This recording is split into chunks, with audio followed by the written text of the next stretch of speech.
Hey retro gamers, today we're heading into the wonderfully weird world of one of Sega's strangest platformers, Decap Attack for the Sega Genesis. This game dropped in North America in 1991, developed and published by Sega themselves.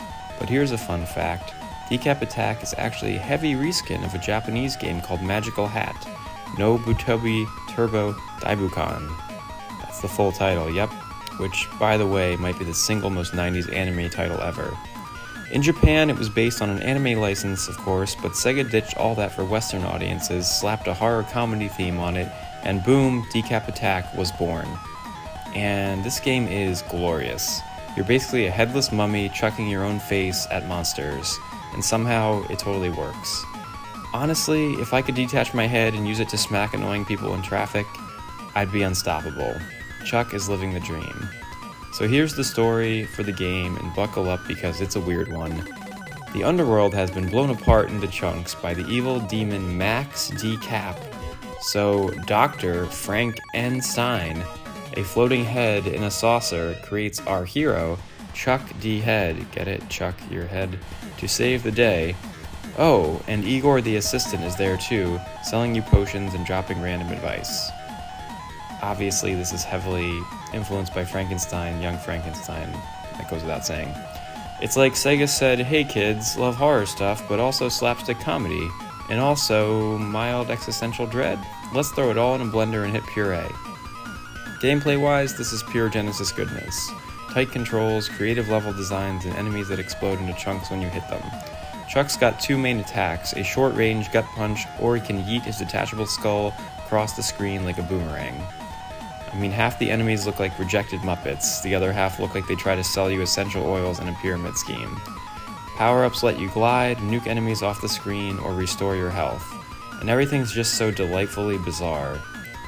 But the weirdness goes even deeper. Each level is set on one of the underworld's body parts, like Abdomenland, I don't even know if I'm saying that right, or Armington.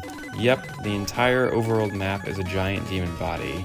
It's like the dev team couldn't decide if they were making a horror platformer or a medical diagram. I mean, even the bosses here are bizarre. One's a giant totem head that spits eyeballs, another is a stone sphinx that charges at you like it's late for a dentist appointment, and of course, the final fight against Max Decap himself is as chaotic as you'd hope. He's this big, goofy, floating skull in a Dracula cape.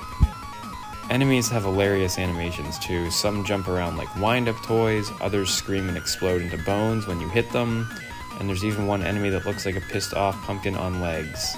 It's like Sega dumped the contents of a Halloween store into a game engine and just went with it. And the platforming? Surprisingly solid. Chuck has a nice sense of weight, there's this cool glide move where his bandages spread out like wings, and it makes some of the longer jumps less terrifying, though not entirely safe. There's still plenty of blind leaps of faith wanting to drop you into spikes or water in that classic platforming way. Mostly I love how each level has hidden areas tucked behind false walls. It's like that classic 90s secret hunting vibe. Smash into random walls and boom, tons of coins or power-ups. It makes exploring super satisfying even if sometimes you bonk into walls like a confused bird. And one thing that's easy to forget, Chuck's head isn't permanently attached until you find it in the level.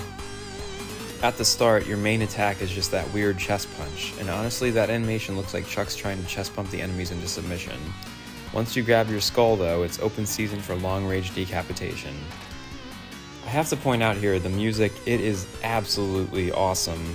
Composer Fumito Tamayama drops tracks that are spooky and funky with that crunchy Genesis FM synth that'll lodge itself into your brain for days. Seriously, if I could license this soundtrack, I'd blast it while grocery shopping. Imagine picking out cereal while this is bumping. Instant confidence. Some tracks even shift tempo during boss fights, going from bouncy to intense in mere seconds. It's super dynamic for a Genesis game and adds a lot of personality.